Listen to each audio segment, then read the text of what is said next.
Hay dos prejuicios en contra del cristianismo que mantiene a muchas personas alejadas de las iglesias cristianas y alejadas del Señor. Por un lado están aquellas personas que ven la iglesia como una especie de country-club para gente buena y decente, en el que ellos obviamente no encajan. Estas personas están conscientes de que en el mundo de la gente que tiene un alto estándar moral, ellos se encuentran al otro lado de la verja. Y como presuponen que las iglesias están llenas de ese tipo de personas, es obvio que ellos no tienen nada que buscar allí. Ahora, lo que a mí me sorprende y mucho es que del otro lado también hay personas y muchas personas que tienen un prejuicio exactamente opuesto. Ellos creen que los únicos que necesitan el evangelio son los que han tenido una vida abiertamente pecaminosa y problemática. Y como ellos tampoco se ven a sí mismos dentro de ese grupo, también se mantienen alejados de la iglesia. Así que de un lado de la verja están aquellos que se abstienen de venir a la iglesia porque presuponen que las iglesias están llenas de personas buenas y decentes. Mientras que del otro lado de la verja están las personas buenas y decentes que tampoco vienen a la iglesia porque presuponen que ellos no necesitan el evangelio. El evangelio es para los drogadictos, para los alcohólicos, para las prostitutas, para los ladrones, para los políticos corruptos, pero no para ellos. En el pasaje que vamos a estudiar en la mañana de hoy, en el capítulo 2 del Evangelio de Marcos, y yo les pido por favor que vayan allí, Marcos capítulo 2, versículos 13 al 17, nosotros vemos claramente que estos dos grupos, a uno y al otro lado de la verja, están completamente equivocados. Marcos capítulo 2, versículo 13. Después volvió a salir al mar y toda la gente venía a él y les enseñaba. Y al pasar vio a Leví, hijo de Alfeo, sentado al banco de los tributos públicos y le dijo: sígueme. Y levantándose le siguió. Vamos a detenernos por un momento allí. Acaba de ocurrir la sanidad del paralítico que estudiamos la semana pasada. Jesús se dirige nuevamente al mar de Galilea y continúa enseñando la palabra de Dios a toda esa multitud que se ha congregado a su alrededor. Es obvio, mis hermanos, que Jesús no vino al mundo primariamente como un sanador de enfermedades. Él vino al mundo primariamente como un predicador. Ese era su oficio. Estando en eso, Marcos nos dice que Jesús vio a Leví, el hijo de Alfeo, sentado al banco de los tributos públicos y lo llamó para que lo siguiera. Por el Evangelio de Mateo nosotros sabemos que este Leví no era otro que el mismo Mateo, el autor del primer evangelio que encontramos en el Nuevo Testamento. En la lista de los apóstoles que aparece precisamente en Mateo capítulo 10 versículos 1 al 4, Mateo es el único que se refiere a sí mismo como Mateo el publicano o el cobrador de impuestos. Ahora, ¿quiénes eran los publicanos? Los publicanos eran judíos que trabajaban para el imperio romano cobrando impuestos a los de su propia nación. Los judíos en Palestina en el primer siglo pagaban muchos impuestos, por lo que estos individuos, los cobradores de impuestos, eran considerados como unos traidores por la nación de Israel. Eran judíos que estaban cobrando impuestos a sus hermanos de raza para el romano opresor. Pero no solamente eran considerados como traidores, sino también como abusadores, porque los publicanos tenían la mala costumbre, muy extraña para nosotros en el día de hoy y sobre todo aquí en República Dominicana, de cobrar más de lo debido y de extorsionar a los contribuyentes. Aparte de eso, también eran considerados religiosamente impuros, porque obviamente en el desempeño de su trabajo, los publicanos tenían que rozarse mucho con personas gentiles. De hecho, los publicanos no podían participar de las ceremonias religiosas en el templo como cualquier israelita normal. En un escrito judío que era que tenían los judíos en muy alta estima, llamado la Mishnah, se colocaba a los publicanos al lado de los ladrones y de los homicidas. Estos individuos, tan pronto aceptaban el cargo de publicanos, eran expulsados de las sinagogas. Y era tal el menosprecio que se les tenía que un judío podía mentirle a un publicano y quedar impune. O sea, no era pecaminoso mentirle a un publicano. Sin embargo, esta gente tenían tal amor por el dinero que aún sabiendo todo eso, toda la fama que tenían los publicanos, ellos tenían tal amor por el dinero que ellos estaban dispuestos a sacrificar su reputación, ellos estaban dispuestos a sacrificar sus familias, ellos estaban dispuestos a sacrificar sus amistades con tal de alcanzar una mejor posición económica. Y lo que es peor todavía, recuerden que ellos no podían participar de las actividades religiosas en el templo, así que ellos también, en la mentalidad de la época, ellos quedaban excluidos de todo contacto con Dios. Y Mateo, Leví, era parte de ese grupo. El autor del primer evangelio era parte de ese grupo. Mateo era un idólatra que le había vendido su alma al imperio romano. Era un codicioso, era un traidor, era un ladrón, era un extorsionador, era un abusador. Eso era Mateo, el autor del primer evangelio.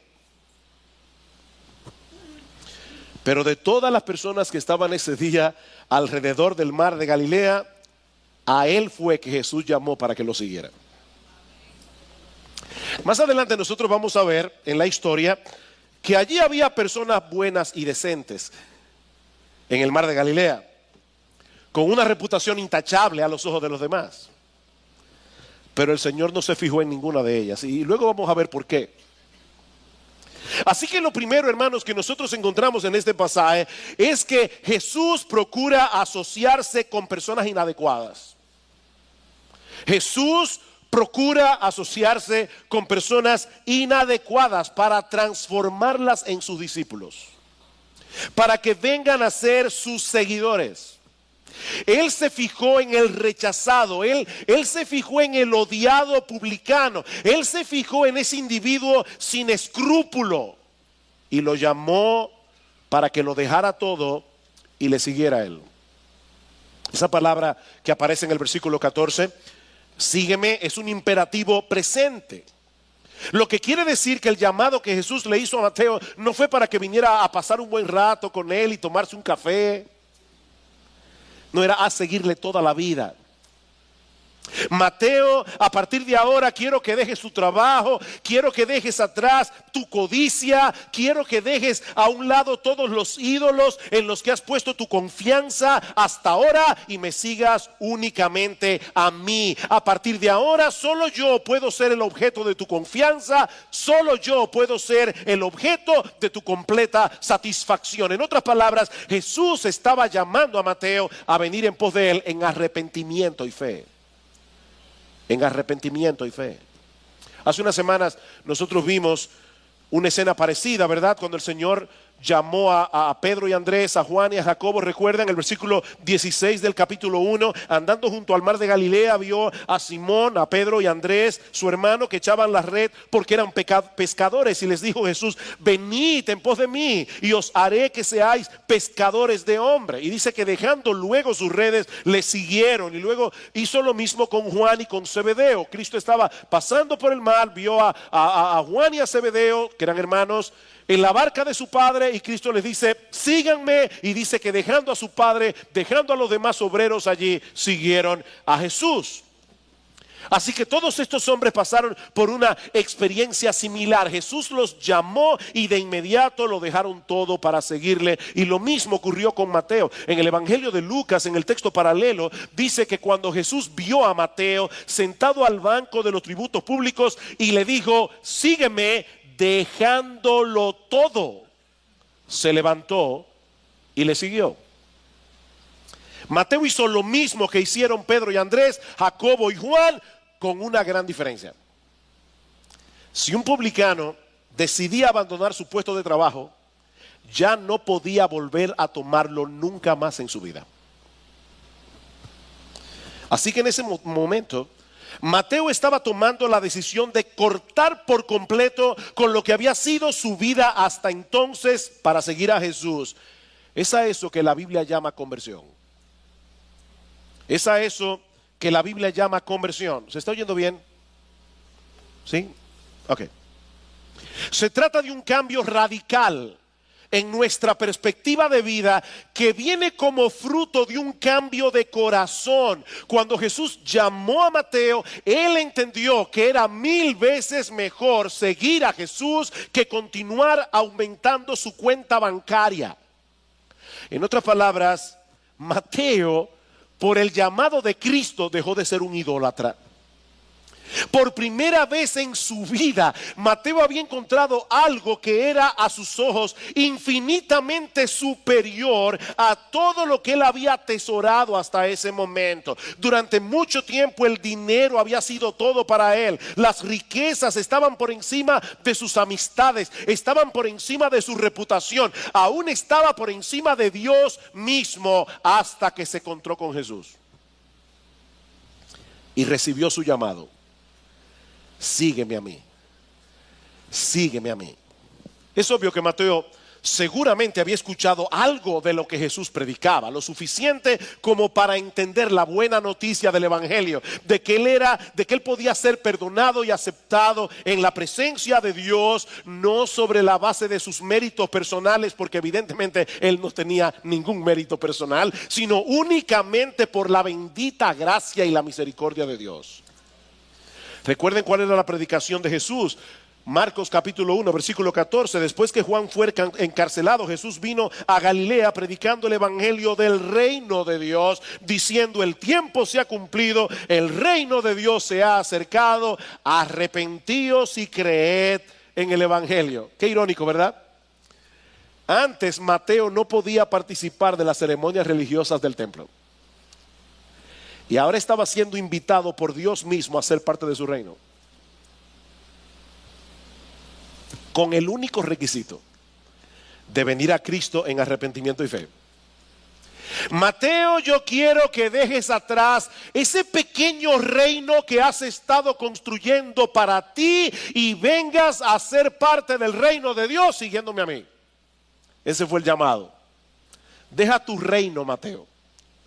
Deja tu reino y sígueme a mí. Ven a ser parte del reino de Dios siguiéndome a mí. Yo me pregunto si Mateo se habrá enterado de lo que había sucedido unos minutos antes en la casa del paralítico. No olviden que esta escena está una detrás de la otra. Fue el mismo día cuando el Señor le otorgó a ese hombre únicamente por la fe el perdón de todos sus pecados.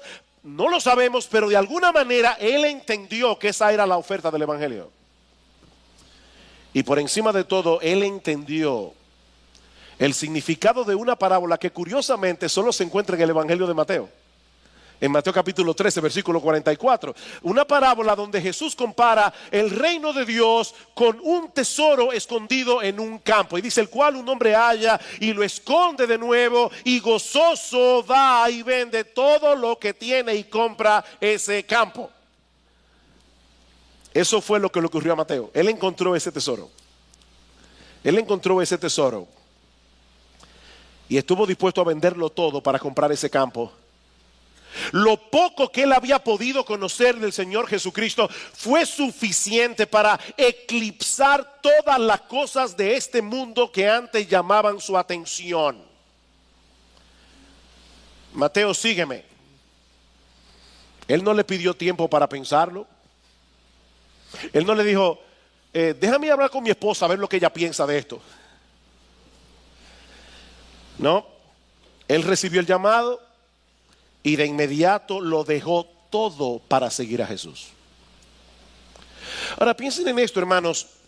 En este momento de la historia evangélica, el Señor no había muerto en la cruz como nuestros sustitutos. El Señor no había resucitado de los muertos. El Señor no había ascendido a los cielos a la diestra del Padre. En cierto modo, el conocimiento que Mateo tenía de Jesús era rudimentario en comparación con el conocimiento que nosotros tenemos hoy. Pero aún así lo dejó todo para seguir a Jesús. Y contento. Lo dejó con gozo. con alegría. ¿Saben por qué? Porque Jesús lo había llamado con un llamado irresistible que produce al mismo tiempo un cambio de corazón. Yo oigo a las personas hoy hablar de la conversión. Yo me convertí al Señor. Y uno se pregunta, ¿qué será lo que ellos entienden que es convertirse al Señor? Porque ellos pueden ver la iglesia como una especie de club y ver cuáles son los requisitos para entrar en el club. Bueno, debes levantar la mano, pasar al frente, hacer la oración del pecador, invitar a Jesús a entrar en tu corazón y ya tú eres cristiano. Bueno, no es a eso que la Biblia llama conversión. No es a eso. La perspectiva que Mateo tenía de la vida fue transformada en un instante por el llamado de Jesús. Lo que antes tenía valor para él, de repente perdió la magia, de repente perdió el encanto. La gloria de Cristo había cautivado a Mateo. Eso fue lo que le pasó. Y ahora yo te pregunto, ¿tú has pasado por esa experiencia? De verdad. Yo no te estoy preguntando cuántos años tú tienes en la iglesia. Yo no te estoy preguntando si alguna vez tú levantaste la mano en algún lugar, pasaste al frente, hiciste la oración del pecador, invitaste a Jesús a entrar en tu corazón. Yo no estoy preguntando eso. Lo que te estoy preguntando es si alguna vez tú pasaste por la experiencia de Mateo. ¿Tú puedes identificarte con la experiencia de Mateo? Porque mira, mi hermano y mi amigo que estás aquí en esta mañana, la Biblia no reconoce dos clases de discípulos. Hay personas que yo creo que tienen en su mente que en la Biblia, en la iglesia hay dos clases de discípulos del Señor. Los que siguen a Jesús dejándolo todo y los que siguen a Jesús manteniéndose aferrados al mundo. No. Hay una sola clase. El Señor Jesucristo dice en Lucas capítulo 14 versículo 33 que cualquiera de vosotros, cualquiera, no los super santos, no los pastores, no los misioneros, cualquiera de vosotros que no renuncia a todo lo que posee no puede ser mi discípulo. ¿Tú oíste eso? Jesús dice que el que no renuncia a todo lo que posee no puede ser su discípulo. Cualquiera de vosotros. Ahora, eso no quiere decir obviamente que todos los que siguen a Jesús deben vender todas sus pertenencias, que todos los que siguen a Jesús deben dejar su oficio, su profesión, su carrera, pero sí significa que deben renunciar a todo eso. En otras palabras, todas esas cosas tienen que pasar a un plano muy secundario en relación con Jesús. Eso tiene que dejar de ser lo que te define. Eso tiene que dejar de ser lo que domina tu vida. Eso tiene que dejar de ser la base de tu felicidad. Eso tiene que dejar de ser el motor de tu existencia. Cuando una persona verdaderamente se convierte a Cristo, de repente deja de ver las cosas que tiene como sus posesiones, porque Él mismo se ve como una posesión de Jesús. Él es mi dueño. Yo soy su posesión, todo lo mío es de Él porque yo mismo soy de Él. Y lo que Jesús está diciendo en Lucas es que el que no está dispuesto a hacer eso por causa de su relación con Jesús es porque no conoce a Jesús. No conoce a Jesús. Es a eso que se refiere Pablo en Filipenses capítulo 3 versículo 7 cuando dice que todas las cosas que él antes consideraba como una ganancia, es decir, como aquello que hacía de su vida algo digno de ser vivido, lo que le daba a Pablo su identidad, de repente comenzó a considerarlas como pérdidas por causa del amor a Cristo. Y ciertamente aún estimo todas las cosas como pérdidas por la excelencia del conocimiento de Cristo Jesús, mi Señor, por amor del cual lo he perdido todo. ¿Oíste eso? Por amor del cual lo he perdido todo y lo tengo por basura para ganar a Cristo. Y yo te pregunto una vez más, ¿tú puedes identificarte con esas palabras de Pablo? Porque si no es así, es muy probable que nunca hayas pasado por un verdadero proceso de conversión. Eso es serio, hermanos. Eso es serio. Cristo dice que en el día del juicio muchos llegarán allí pensando que eran lo que no eran. Muchos me dirán, Señor, Señor, en tu nombre echamos fuera demonios, en tu nombre profetizamos, en tu nombre hicimos muchos milagros, y entonces les declararé, yo nunca os conocí, apartados de mí, hacedores de maldad. Nunca los conocí. Ustedes nunca fueron míos. Y aclaro, eso no quiere decir que los verdaderos cristianos no tengamos una lucha en nuestro interior, ¿verdad? Para volver a los antiguos ídolos de nuestra antigua vida y ponerlos en el altar del corazón. No, los cristianos tenemos una lucha con esas cosas, pero el verdadero cristiano se reconoce porque se mantiene en pie de guerra. Él se mantiene en pie de guerra contra la idolatría de su propio corazón. Él se mantiene en guerra contra el pecado. Y cuando él se da cuenta de que ha quitado sus ojos de Jesús para ponerlos en cualquier otra cosa de este mundo, él viene otra vez a Cristo en arrepentimiento y fe. Ayer alguien me envió un artículo de R.C. Sproul y lamentablemente no puedo leer ese artículo aquí, es muy extenso, pero básicamente lo que Sproul dice en ese artículo es que los verdaderos cristianos no se reconocen tanto porque pecan menos, aunque la Biblia dice claramente que los que son nacidos de Dios no practican el pecado, pero dice Sproul, lo que distingue al creyente no es únicamente, no es primariamente el hecho de que peca menos, es que se arrepiente más. No es que peca menos, es que se arrepiente más. Está más consciente de su pecaminosidad, está más consciente de su maldad y viene a Cristo continuamente en arrepentimiento y fe. Así que, mi amigo que estás aquí en esta mañana, te tengo una buena noticia. Jesús no vino al mundo a congregar alrededor de él personas buenas y decentes. Aclaro, él tampoco vino al mundo a buscar personas dañadas en su pecado y dejarlas tal cual están. Cristo vino a buscar y a salvar lo que se había perdido. Cristo vino a transformar pecadores para convertirlos en seguidores suyos. Versículo 15. Aconteció que estando Jesús a la mesa en casa de él, es decir, de Mateo, muchos publicanos y pecadores estaban también a la mesa juntamente con Jesús. ¿Vieron eso? Muchos publicanos y pecadores y sus discípulos, porque había muchos que le habían seguido. Él no los dejó como estaban. Mateo quiso honrar a Jesús haciéndole un banquete en su casa y al mismo tiempo buscar la ocasión para que sus amigos conocieran a Jesús. De paso, esa es otra de las características de aquellos que realmente han conocido a Cristo. Ellos no solamente están dispuestos a dejarlo todo para seguirle a Él, sino que de inmediato quieren que otros también le conozcan. Mateo quería compartir con sus amigos el tesoro que él acababa de encontrar. Así que hizo una gran comida. Se ve que Mateo tenía una buena posición económica y una casa grande. Dice que eran muchos los que estaban en la mesa. A este hombre le había ido bien. Invitó a mucha gente. Y mucha gente que pertenecía a un grupo muy selecto. Mateo era muy selectivo. Él invitó publicanos y pecadores. Publicanos y pecadores. Ese término pecadores que se usa aquí es el que se usaba en aquellos días para señalar a las personas que tenían una moral cuestionable o todos aquellos que no seguían al pie de la letra todas las regulaciones que los fariseos habían impuesto a la ley de Moisés. Por eso resultaba tan chocante ver a Jesús en esa compañía.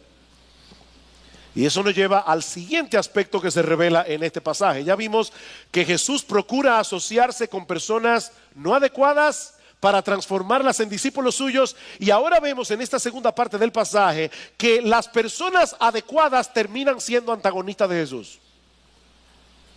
O sea, Jesús vino a buscar personas no adecuadas. Y aquellos que creen que son las personas adecuadas terminan siendo antagonistas de Jesús. Vean el versículo 16. Y los escribas y los fariseos, viéndole comer con los publicanos y con los pecadores, dijeron a los discípulos: ¿qué es esto que él come y bebe con los publicanos y pecadores? Por supuesto, no vayan a pensar que ellos de verdad estaban preguntando porque querían saber la respuesta. No es ese tipo de pregunta. Eso es como las preguntas que nos hacen a veces las esposas. ¿Y de verdad tú crees que por ahí? Y no es para saber si de verdad creemos, es para decir, piénsalo bien. ¿Qué es esto? Dicen ellos.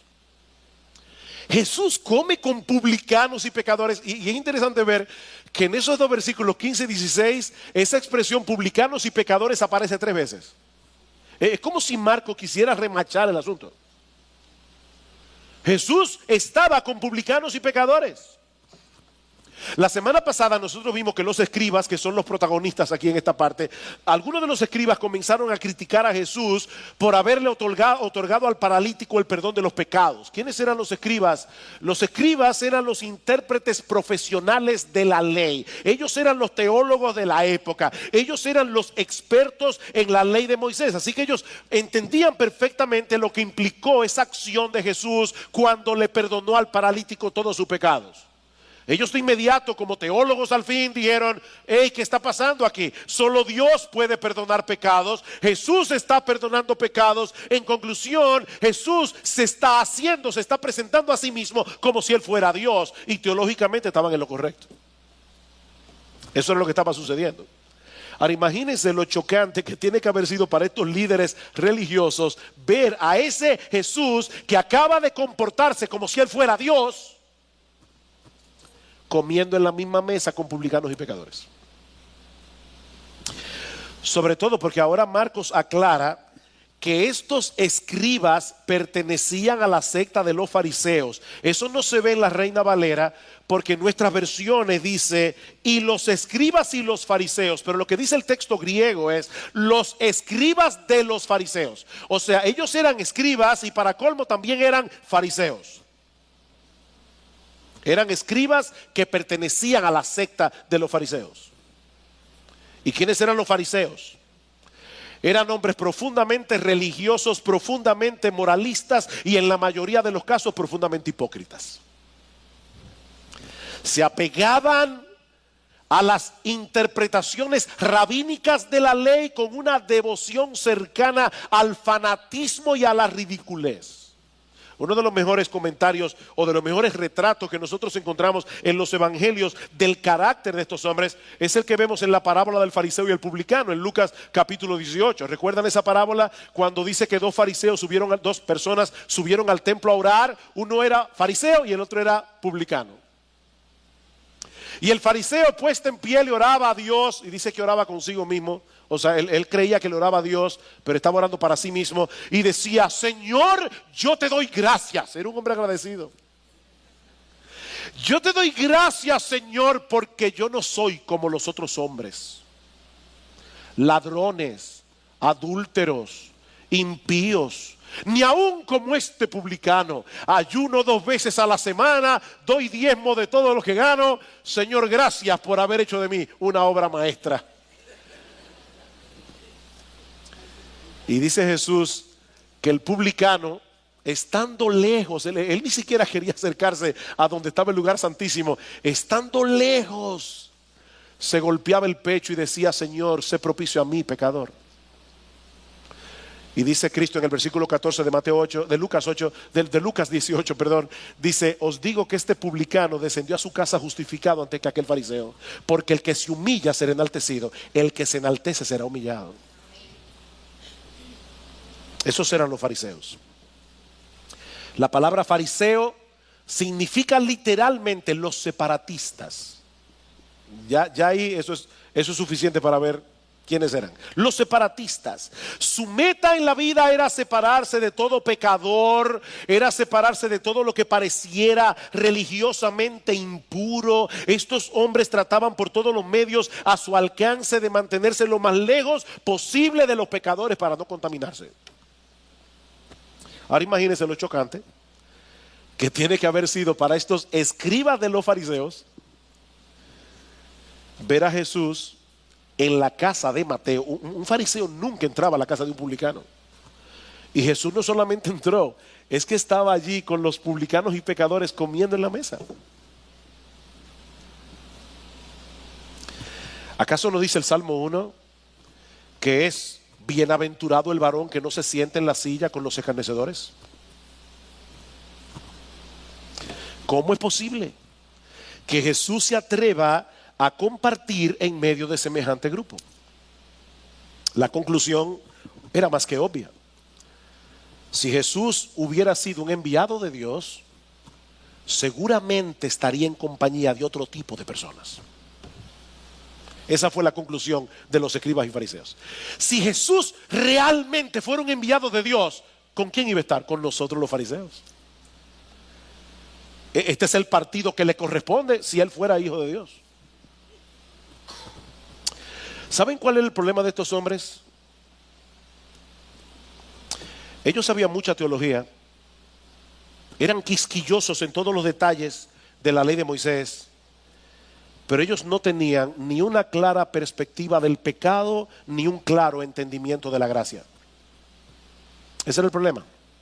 Ellos no tenían ni una clara perspectiva del pecado, ni un claro entendimiento de la gracia. Y eso fue lo que llevó a Jesús a aclarar su misión, a declararle el propósito de su misión. Versículo 17. Al oír esto, Jesús les dijo: los sanos no tienen necesidad de médicos, sino los enfermos.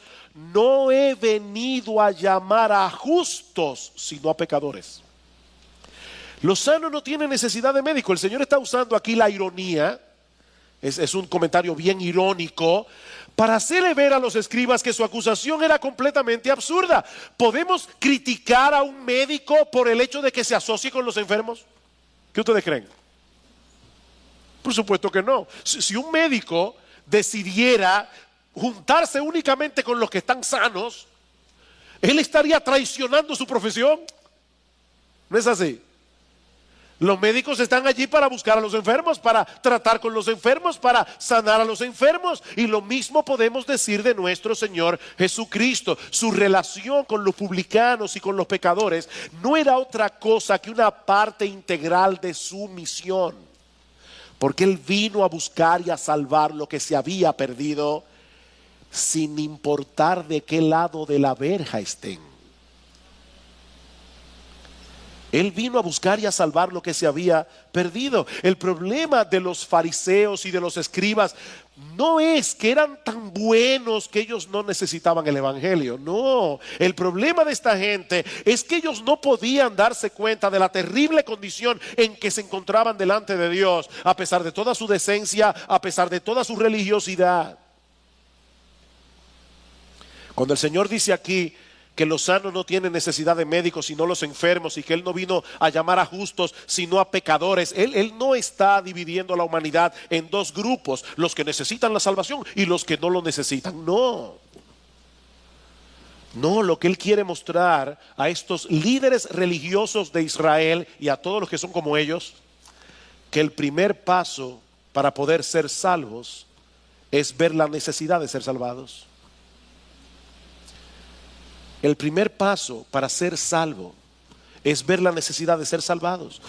Mi amigo, déjame hacerte una pregunta. Sé honesto delante del Señor. ¿Tú estás consciente del problema tan serio que tú tienes delante de Dios por tus pecados? ¿Tú estás consciente de eso? Escucha brevemente estos pasajes de las Escrituras. En una ocasión, uno de estos intérpretes de la ley se le acerca al Señor Jesús y le dice: Señor, ¿cuál es el mandamiento más importante en la ley? Y Cristo le dice: muy fácil, amarás al Señor tu Dios con todo tu corazón, con toda tu alma, con toda tu mente, con todas tus fuerzas. Ese es el primero y más grande mandamiento. Y el otro, el segundo, es semejante: ama a tu prójimo como a ti mismo. Ups. ¿Quién cumple eso? Óyeme bien, otra vez, ese es el mandamiento más importante. Eso quiere decir que la violación de ese mandamiento es el pecado más grande. No es matar, no es robar, no es adulterar, no es fornicar, no es mentir. El pecado más grande que un hombre puede cometer es no amar a Dios con todo su corazón, con toda su alma, con toda su mente, con todas sus fuerzas. Y eso no lo hace ningún ser humano ni por un segundo. Y mucho menos amar al prójimo como a nosotros mismos. No, yo me amo a mí mismo con todo mi corazón, con toda mi alma, con toda mi mente. Al otro no. Otro pasaje, Gálatas capítulo 3, versículo 10. Dice el apóstol Pablo, oye qué irónico este pasaje, o qué chocante. Pablo dice en Gálatas capítulo 3, versículo 10: Cualquiera pues que quiera salvarse guardando la ley está bajo maldición. Porque escrito está en la ley: maldito todo aquel que no permaneciera en todas las cosas escritas en el libro de la ley para hacerlas. En otra palabra, más sencilla, tú te quieres salvar guardando la ley, tú tienes un tremendo problema delante de Dios. Tú te quieres salvar guardando los mandamientos, tú tienes un serio problema delante de Dios. Porque la Biblia dice que es maldito todo aquel que no obedece cada uno de esos mandamientos en todo su detalle durante toda su vida. ¿Quién puede con eso? Y si todavía no te sientes perdido, escucha lo que dice Santiago capítulo 2 versículo 10. Cualquiera que guardare toda la ley, pero ofendiere en un punto, se hace culpable de todos. Ups. ¿Tú recuerdas esa mentirita blanca que tú dijiste el otro día? No fue simplemente una mentirita blanca, es que tú quebrantaste toda la ley.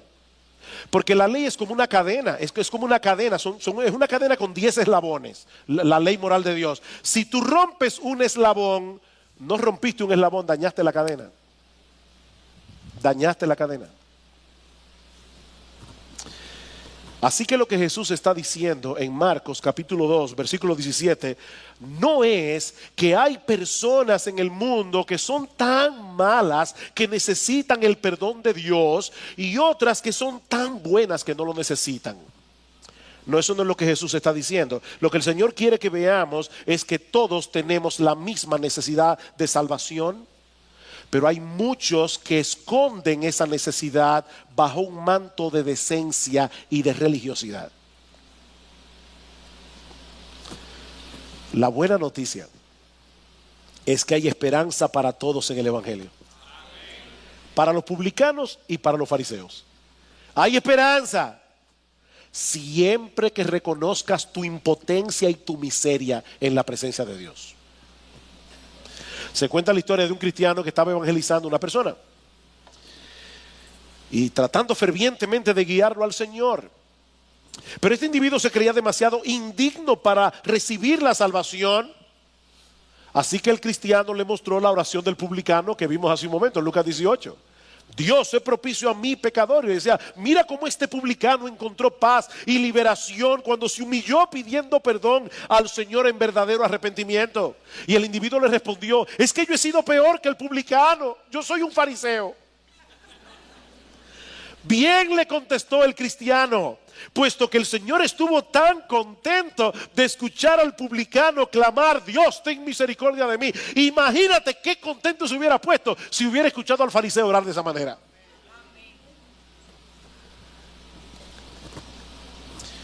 Mira, mi amigo, yo no sé de qué lado de la verja tú estás.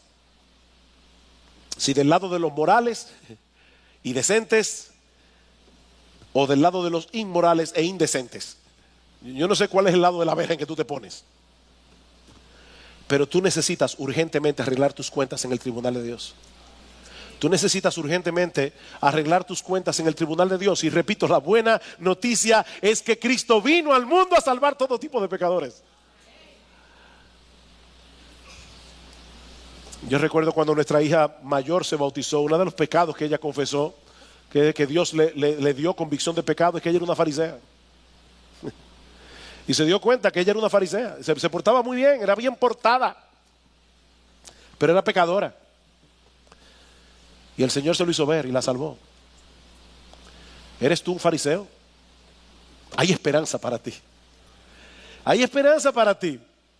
Cristo vino al mundo a salvar fariseos. De hecho, yo me pregunto, ¿por qué el Señor en el versículo 17 declara cuál era su misión? Yo creo que era para estimular a los fariseos. Porque él pudo haber dicho, yo ni le voy a responder esa pregunta. Ese comentario no vale ni la pena responderlo. Cuando él se entera de que los fariseos lo estaban criticando con los discípulos, Cristo pudo haber dicho, a mí no me importa que me critiquen.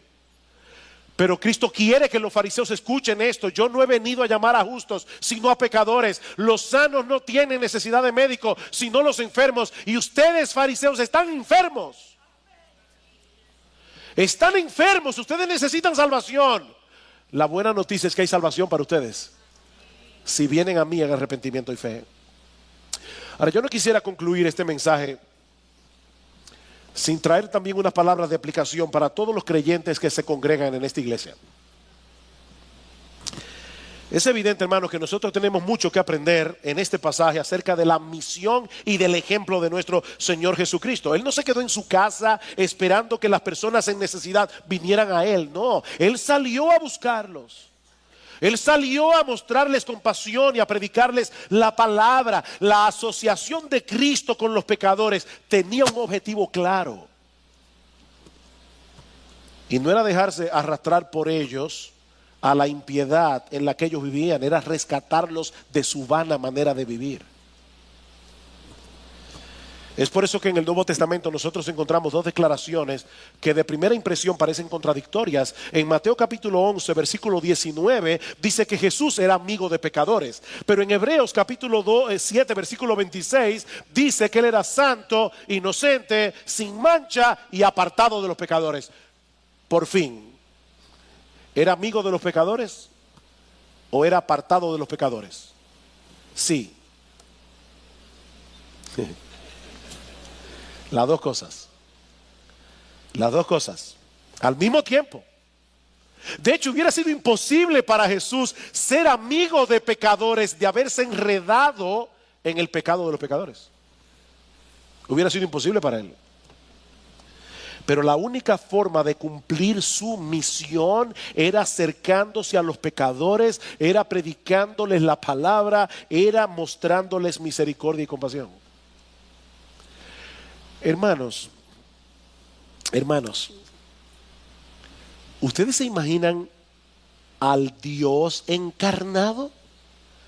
A ese Dios que los serafines alaban en Isaías capítulo 6, se cubren el rostro porque no pueden mirar la santidad de Dios y le alaban diciendo: Santo, Santo, Santo Jehová de los ejércitos, toda la tierra está llena de tu gloria. Ustedes se imaginan a ese Dios todopoderoso hecho hombre, sentado en la casa de Mateo, en una mesa llena de gente inmoral. Y por favor, no se imaginen a Jesús como una cara de... ¿Ustedes han visto el busto de Beethoven? Beethoven era muy amargado. No se imaginen a Jesús con una cara de busto de Beethoven. Él estaba allí sentado a la mesa compartiendo con estos publicanos y pecadores. De verdad, yo me imagino a Jesús echándole el brazo a estos publicanos y pecadores. Yo tengo algo que tú necesitas y yo vine a dártelo. Por eso estoy aquí. Y me lo imagino con una sonrisa en el rostro. Me imagino haciéndolos sentir bienvenidos. Oh, mis hermanos de IBCJ, mis hermanos, nosotros también tenemos una misión que cumplir. Cristo dice: así como yo fui enviado, yo los envío al mundo.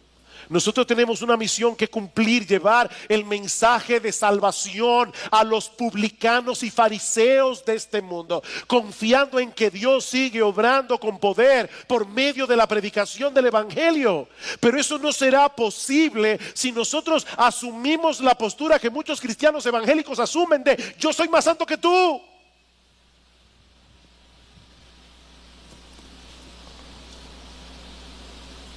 Esa postura que tenían los fariseos.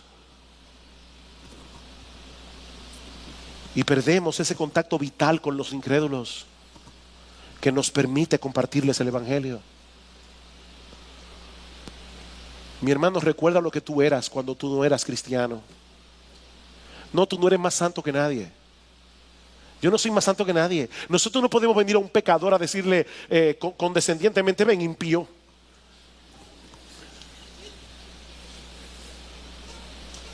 No muy cerca.